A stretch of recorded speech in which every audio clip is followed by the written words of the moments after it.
conforme dissemos, esta semana há debate sobre a proposta de revisão da Lei de Espetáculos e vamos conversar nos próximos minutos com Dionísio Manhissa, trabalha no Gabinete Jurídico do Instituto Nacional de Indústrias Culturais e Criativas, junto do Ministério da Cultura e Turismo, a quem agradeço pela presença. Bem-vindo, doutor, e obrigado por estar aqui conosco para nos esclarecer sobre uma matéria muito importante, essa questão do regulamento de espetáculos, a lei de espetáculos, num contexto também bastante adverso para as artes, não só em Moçambique, mas para o mundo inteiro. E começo por esta pergunta: o que faz o governo pensar ou repensar a lei e todos os documentos importantes para o regulamento dos espetáculos em Moçambique, num contexto em que não há espetáculos? Muito boa tarde a todos os espectadores da televisão de Moçambique. Antes de tudo, gostaria também de juntar-me aos demais colegas, apresentando as sentidas condolências à família Mabote pela perca irreparável da nossa colega, a doutora Isabel, e que tenham uma paz e que o Senhor também lhe receba. Quanto à sua pergunta que nos faz, importa referir que o regulamento de espetáculos já foi aprovado há bastante tempo, o regulamento 23/2012, de 9 de julho, já foi aprovado, já fazem 10 anos aproximadamente, e neste momento, com os novos desafios, em particular da Covid, para poder enquadrar este momento em que estamos, o governo, através do Instituto Nacional das Indústrias Culturais e Criativas, em coordenação com a Direção Nacional das Indústrias Culturais e Criativas, tem estado a fazer essa revisão da lei. E no dia 12, quinta-feira, das 10 às 12, teremos esse webinar para poder escutar as outras individualidades, dos fazedores das próprias artes e cultura, em particular os promotores, os músicos, que são os que mais serão visados por este decreto, sobre a proposta da revisão deste decreto. Por que a revisão? Já, como dizia inicialmente, já passa um longo período, 10 anos, não é pouco tempo, é muito tempo. Houve desafios, há alterações, estamos nesse momento a viver uma nova pandemia. É preciso contextualizar, não é? O instrumento. Exatamente, e aqui enquadrá-lo nesse novo tempo em que nós estamos. Daí, havendo essa necessidade de adaptá-lo a novo tempo, ao novo período em que estamos vivendo. Não só criou-se recentemente o Instituto Nacional das Indústrias Culturais e Criativas, que é a entidade que vai pôr em prática, que vai dinamizar o setor das indústrias culturais e criativas. Temos a política das indústrias culturais e criativas, então há que cruzar, há que coordenar esses instrumentos, há que adaptá-los com vista a essa nova realidade em que estamos vivendo. Daí surge essa necessidade de adequar esse instrumento legal a esse novo período em que estamos. Quais são os elementos que é importante adequar à nova realidade? Uma realidade que tem duplas facetas. 10 anos depois, independentemente do contexto de pandemia que o mundo vive, claramente também houve mudanças nos últimos 10 anos, com vários indicadores dessas mudanças. Quais são os elementos fundamentais e que o Ministério da Cultura e Turismo, através do INIC, está a pensar e a repensar do ponto de vista de elaboração de artigos e normas? Bom, esta lei pretende também ser inclusiva. No antigo decreto, ou decreto que ainda está em vigor, por exemplo, quando nós olhamos para o que são as licenças, os alvarás, nós, com a revisão, estamos a propor a introdução do que se chama um decreto de tipo C. Por que de tipo C? É para poder dar oportunidade aos promotores que estão nos distritos para que eles também possam realizar ou promover os seus eventos. Com o decreto em vigor, somente nós tínhamos promotores de grande dimensão e de média dimensão. Tínhamos aqueles de grande dimensão, os que podiam realizar, inclusive, espetáculos internacionais, e tínhamos também a outra dimensão, que são aqueles que não só podiam somente realizar espetáculos de nível nacional, com músico nacional. E do trabalho que o INIC tem estado a fazer, temos percebido que os artistas clamam, ou em particular os promotores, clamam a necessidade de irmos até ao distrito. o que acontece a nível distrital, os músicos locais, locais não tinham oportunidade de aparecer. Com o alvará de tipo C, vai permitir com que este alvará seja realizado só ao nível dos municípios e ao nível do distrito, com vista a dar voz aos músicos que atuam naquele ponto do país. Porque, sem querer discriminar, os músicos ao nível do distrito dizem que não faz sentido, por exemplo, que quando trata-se de festividade, trata-se de espetáculo de nível locais, tenham que aparecer artistas maioritariamente de renome nacional. E eles acabavam caindo no anonimato. E o outro aspecto importante que nós vamos introduzir na revisão é a questão das cotas. Por exemplo, num espetáculo de cariz internacional, teremos 70% de músicos nacionais e 30% estrangeiros, com vista a valorizar o que é nosso. O conteúdo local. O conteúdo local. Então, são algumas das alterações que nós vamos implementando. Tratando-se do... E essas são as fundamentais, digamos assim. Sim. É bem verdade que todos os artigos são importantes, não é? Todos os artigos são importantes, mas esses são mais inclusivos com vista a dar voz, com vista a identificar também os novos talentos. Né? Então, um dos objetivos também da revisão é esse.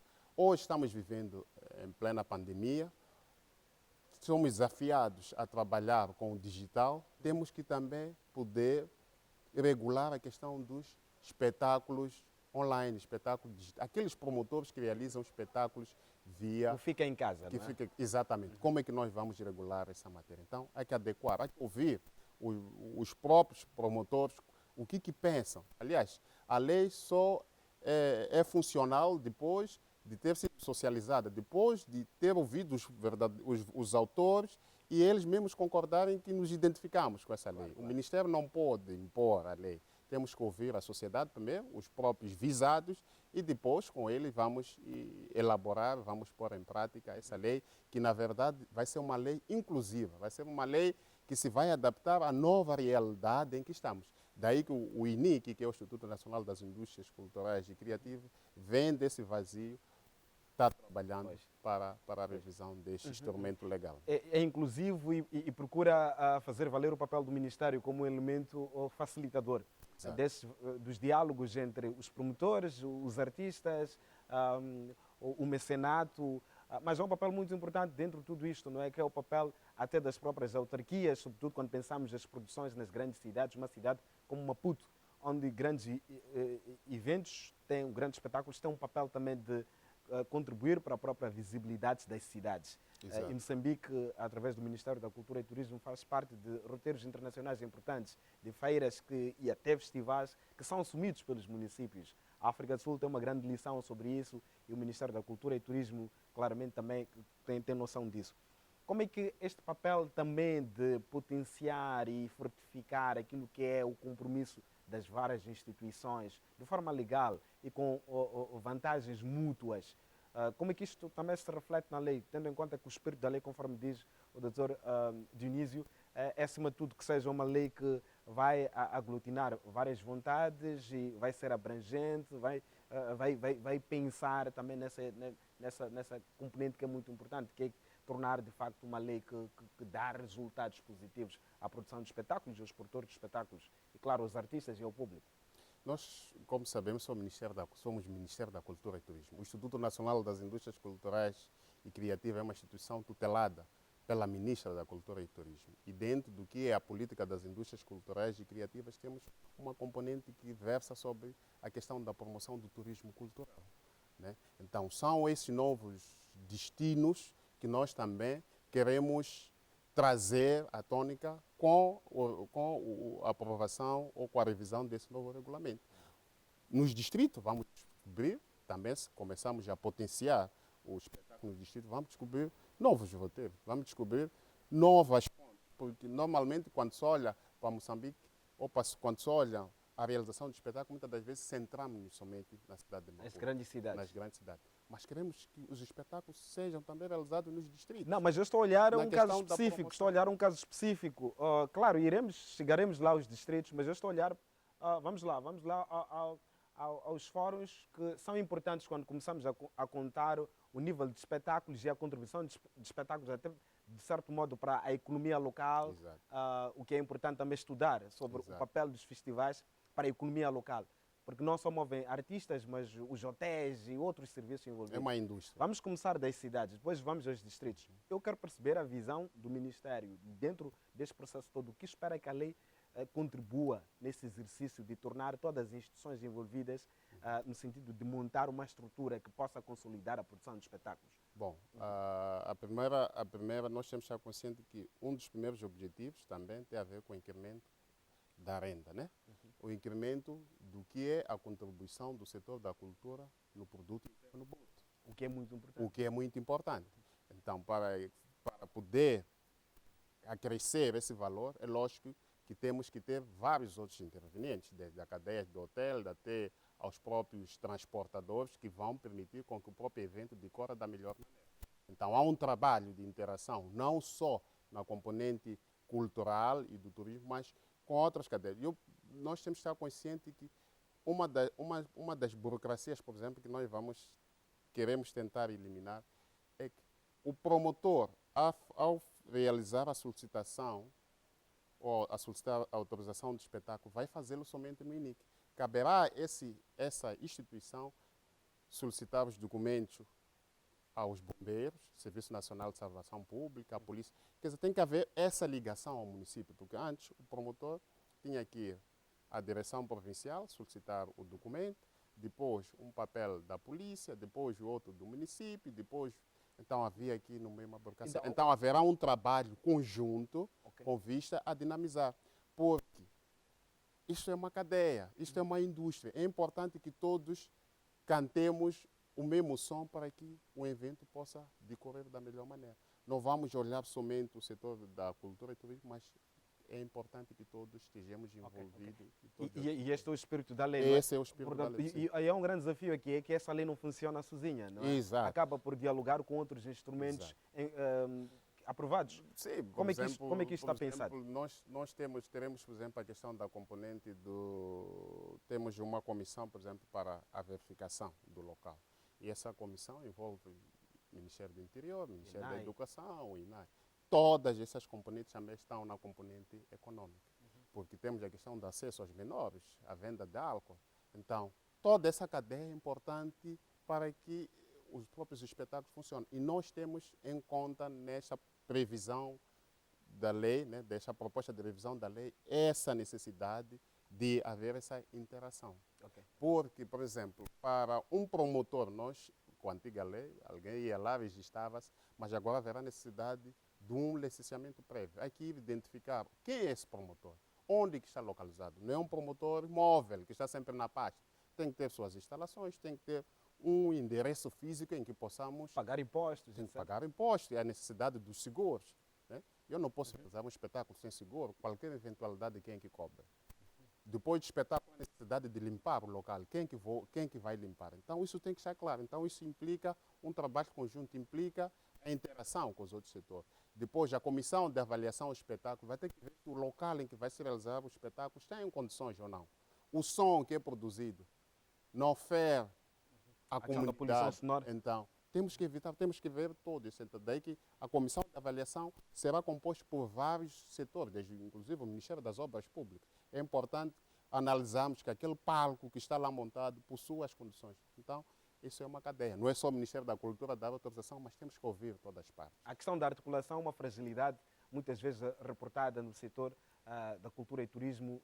Temos um exemplo muito claro disso, que é a lei do mecenato, que nunca ficou clara a articulação entre os promotores, o Ministério da Cultura e Turismo, a autoridade tributária, por causa dos benefícios fiscais. O desporto consegue ter resultados mais animadores, assim até onde eu sei, mas no setor das artes, no setor da cultura, os produtores de espetáculo muitas vezes recebem apoios a título de responsabilidade social ou como mecanismo de relações públicas e marketing das grandes companhias. Como é que a lei está preocupada, por exemplo, com esta questão da articulação entre os vários setores, porque vai ser importante? Sim, o que posso dizer a nível da cultura, nós estamos, agora também tem a revisão, a lei de mecenato. é preciso adequá-las a novas realidades. Esse é o primeiro passo que nós fizemos. Eu acredito que são passos subsequentes que o Instituto, o Ministério, irão tomando com vista a proporcionar as melhores condições para os fazedores das artes e culturas. Daí que, neste momento, também está em revisão a lei de mecenato com vista a satisfazer essa preocupação. Estamos conscientes que é preciso melhorar, é preciso enquadrar essa lei de mecenato para que os próprios fazedores das artes possam tirar melhor proveito disso. Contudo, e os empresários, o mecenato, exato, né, possa sim. ter... Contudo, é imperioso também o conhecimento da lei, porque para beneficiar-se de uma isenção, tem que ser escrita no Ministério das Finanças para que ela possa saber, porque o que acontece muitas das vezes é que os fazedores das artes pegam instrumentos e dizem, não, no âmbito dessa lei, eu preciso que vocês me isentem tanta percentagem ou a entrada deste material. Mas se o autor, o músico, ou quem for fazedor das artes de cultura, não planificou antes, aí temos déficit. Então, a primeira necessidade surge com a necessidade de informar a instituição que vamos necessitar esta ou outra isenção, para que possamos nos beneficiar, porque tudo é planificado. O artista pode não pagar, mas alguém vai ter que pagar por ele. Está a entender?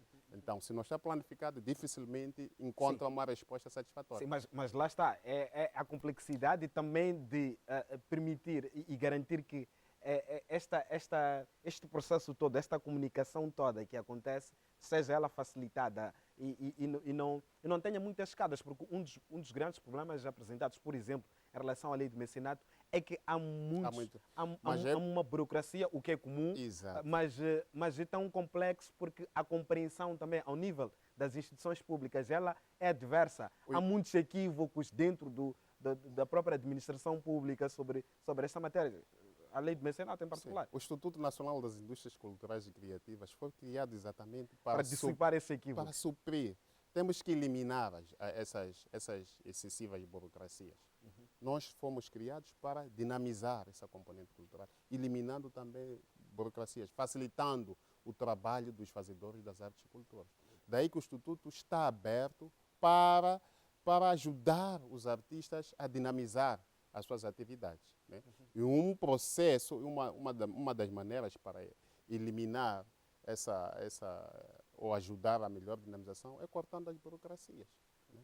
Então, se os fazedores das artes e culturas se aproximam ao INIC, nós já fazemos por ele. Por isso é que eu dizia, uma das particularidades que teremos na revisão desse regulamento é que todo o processo vai ser submetido ao INIC.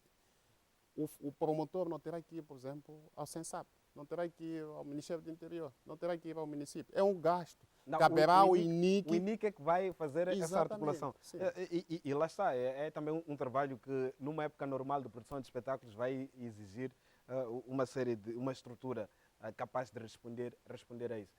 Mas também temos uma outra componente aqui, que é a questão dos cachês dos artistas, em que, por exemplo, os artistas nacionais de grande nível, de grande relevância, muitas vezes não têm a mesma remuneração de artistas estrangeiros que vêm cá, atuam, sendo que para cada realidade ombreiam esses artistas todos, não é? São relevantes nos seus países, são importantes, têm estatuto a vários níveis e que merecem esse reconhecimento.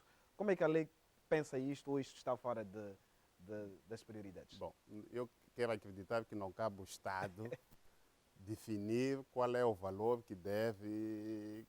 Não, refiro-me a questões de regulamentação, não é? Como é que a questão do estatuto do próprio artista e que também é uma componente que está a ser discutida. É uma componente que está a ser discutida. Como é que isto enquadra-se também?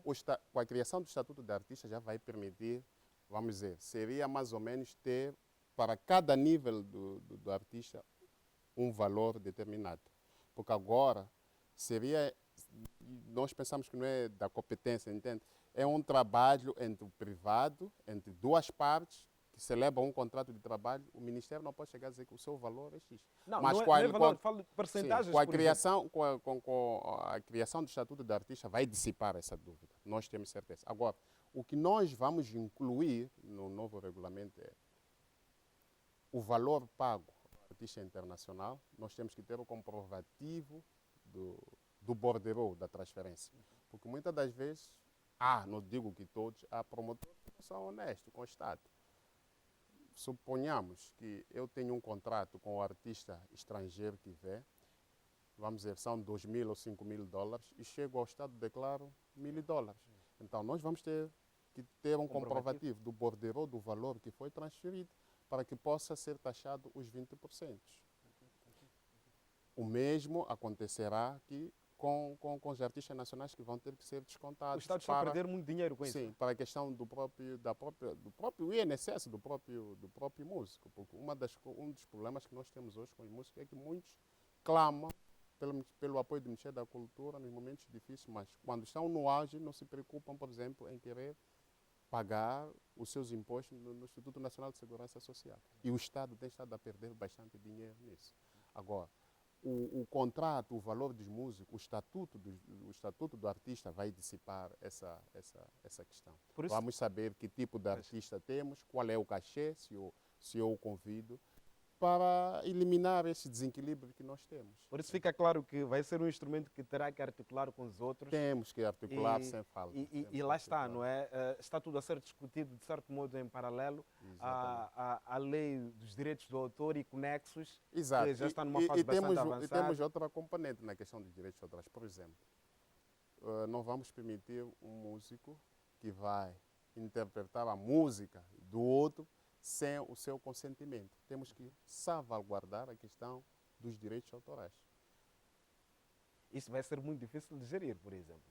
Mas por isso temos as expensões. Para eu vir interpretar a música, vamos dizer, de Chidiminguana, o Chidiminguana tem que ter uma autorizado. Claramente. Não, mas falo do processo de fiscalização. Temos muitos bares, muitas casas de música, onde há vários artistas que fazem essas interpretações e têm altos cachês, mas as obras não são suas. Só mesmo aqui, em nota de esclarecimento, como é que está pensada a fiscalização disto? O primeiro fiscal somos nós todos. O primeiro fiscal. Não podemos ter inspetores para cada casa de espetáculo. É impossível. Nós somos os primeiros fiscais. Depois virá aquela inspeção administrativa do Estado que foi criada para efeito. Neste caso, a INAE, em coordenação com os inspetores do setor da cultura e as demais, farão a fiscalização dessa atividade. E nós temos estado a articular permanentemente com a INAE. O que quer dizer, cada autorização do espetáculo, cada processo, a INAE saberá que o INIC autorizou a realização do espetáculo no local X e a INAE, dentro da sua planificação, poderá fiscalizar esse evento, com vista a garantir o cumprimento da lei. Porque estamos conscientes que temos estado a perder enormes somas de dinheiro por essas irregularidades. Okay. Já em 2020, a Unesco apareceu a alertar sobre a questão do online, não é? O streaming, a disponibilização de conteúdos de arte na internet, no que diz respeito à monetização, às fragilidades que também existem para economias emergentes, mas não só para economias emergentes como tal, mas para realidades onde a questão da cultura de compra de produtos e serviços culturais ainda não está ela bem afirmada e consolidada, porque para a Unesco isto é uma ameaça para a indústria criativa e ainda bem que este regulamento, esta lei, a revisão da lei de espetáculos também está a pensar muito no online, não é? O que especificamente está a ser pensado do ponto de vista de fiscalização, de cumprimento das normas que serão instituídas para garantir que ninguém saia lesado dentro de espetáculos online, por exemplo? Bom, importa referir que o INIC também é a entidade reguladora por excelência do conteúdo audiovisual e cinema em Moçambique. Né? Questão do streaming, e todo o conteúdo audiovisual, nós é que somos os reguladores. E está claro que, por exemplo, para passar determinado conteúdo audiovisual, por exemplo, temos que ter, por exemplo, uma licença de rodagem, temos que ter um visto de rodagem. Tratando-se de espetáculo, teremos não só ter o visto de rodagem, teremos que ter também esse alvará que me permite fazer. Agora, é um desafio também para a INIC, estamos conscientes que é um desafio para a INIC, é um desafio para o mundo, porque ninguém esperava dessa situação em que o mundo está vivendo hoje, Por isso é que dizíamos que a regulamentação, ao escutar também os fazedores, vai nos permitir determinar com clara evidência quais são as estratégias que nós teremos que determinar, qual é a base legal que teremos que criar com vista a que não se perca valores para que toda a gente que esteja a operar dentro desse sistema opera dentro da legalidade. Então, são esses. Nós temos o regulamento 41/2017, de 4 de agosto, que é o regulamento do audiovisual e cinema, que também prevê a questão do conteúdo audiovisual usando as plataformas digitais. Exato. Vamos agora à base, não é? No último ponto da nossa conversa, os promotores ao nível dos distritos que têm seu papel importante localmente para a promoção da arte, especificamente, o que está a ser pensado nestes locais, a olhar para questões muito específicas de falta de experiência, porque muitas vezes estes promotores partem dali para grandes produtores. Exato. Não é? Então, há uma realidade muito específica, Sim. não é? Como é que isto está a ser pensado? Bom, primeiro, é dando-lhes uma oportunidade para que eles possam se revelar. Segundo, licenciá-los. Né? E terceiro, abrir um espaço para que eles possam promover os diversos eventos, os diversos espetáculos nas suas zonas de jurisdição. Né? Então, isso vai permitir não só a promoção de eventos locais, mas também que eles tenham maior domínio, porque os músicos locais também se promovam localmente. Então, é esse trabalho que também nós temos estado a desenvolver neste momento. E repito, esta decisão de criar ou de se introduzir ou de se rever, né, o decreto também surge da aclamação desses próprios artistas, desses próprios promotores naquele ponto do país, dos distritos. E dizia que a cota dos músicos, por exemplo, que vão atuar nos distritos será de 70%. Okay. A nível do distrito, nós temos que ter 70% de músicos locais e 30% músicos nacionais. Okay. Então, com vista a fazer o quê? A dar voz a eles, com vista a promovê-los, com vista a tirá-los do anonimato. E não só, temos que promover o conteúdo local. Sem dúvida. Estamos a terminar a nossa conversa. Uma das complexidades quando falamos de lei para o setor criativo é a compreensão profunda sobre o funcionamento enfim, das instituições que fazem cumprir as leis, por tratar-se de um setor onde muitas vezes o que há de melhor é a criatividade, não necessariamente o domínio técnico de gestão. E, sobretudo, questões de legalidade, não é? Questões contratuais, por exemplo, há artistas que nunca celebraram um contrato com nenhuma entidade e prestam seus serviços artísticos, etc. Portanto, há muitas, de facto, adversidades para fazer valer esses instrumentos. O que está a ser pensado, mesmo quase que a fechar a nossa conversa, do ponto de vista de estratégias para que os artistas também possam compreender a importância de dominarem as leis e fazerem cumprir fazerem valer os seus direitos. Há quem diga que essa não é obrigação dos artistas, e eu concordo. Sim, é nosso papel dar a conhecer esses novos instrumentos legais. Desde já queríamos agradecer a vossa abertura, o vosso convite em virmos para aqui. Este é um meio, né, que tem que se adotar, a televisão, a rádio, para promover. Mas nós, a nível das províncias, a nível de distrito, nós temos representações. Temos delegações regionais do Instituto das Indústrias Culturais e Criativas, temos as direções provinciais da Cultura e Turismo, temos os serviços distritais de Educação, Juventude e Tecnologia, que estão lá próximos aos artistas para poder divulgar, poder dar a conhecer esses instrumentos legais. É importante. Os técnicos estão sendo capacitados. Os técnicos estão sendo capacitados. É nossa obrigação de capacitá-los. Né? Estamos conscientes que há que melhorar essa capacitação. Há que facilitar. Por isso é que a proposta do regulamento também apresenta essa maior facilidade para que o artista não sofra. O artista tem que pensar somente em criar e a parte administrativa delegar. Então, muitos dos artistas não têm essa capacidade. Estamos conscientes, não têm esse espírito. o próprio artista é o management, é tudo. É contabilista, É é contabilista, é advogado. tudo. Daí, muitas das vezes, haver essa complicação. Mas nós, estando conscientes disso, por isso é que aproximamos-nos junto ao artista.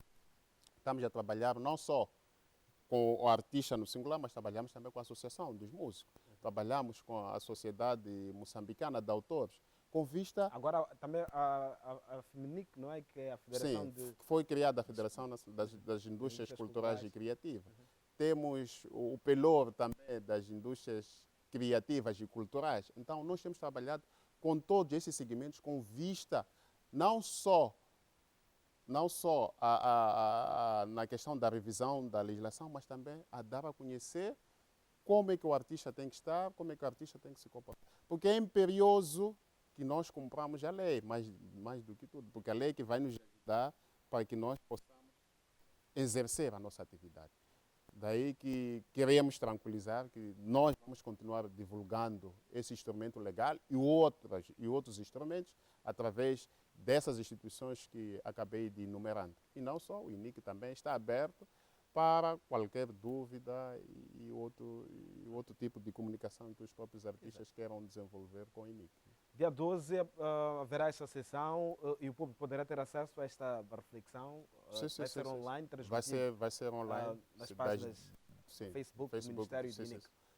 Das 10 às 12 contamos com vários artistas. Posso enunciar aqui o Stuart, José Pires, contaremos com David, contaremos também com o Isdin Faikirá e outros. E outros artistas são todos convidados a participar, porque achamos que as vossas contribuições vão trazer o que é uma lei inclusiva. Né? Queremos que os próprios promotores, os próprios músicos se identifiquem com este regulamento de espetáculo. Né? E esse regulamento de espetáculo vai abranger também a questão daqueles eventos que se realizam nas quintas. É imperioso regular isso, porque é importante que trabalhemos dentro de uma base legal. Muito obrigado pela sua presença, Dr. Dionísio. Obrigado, Bom trabalho e até quinta-feira. Obrigado.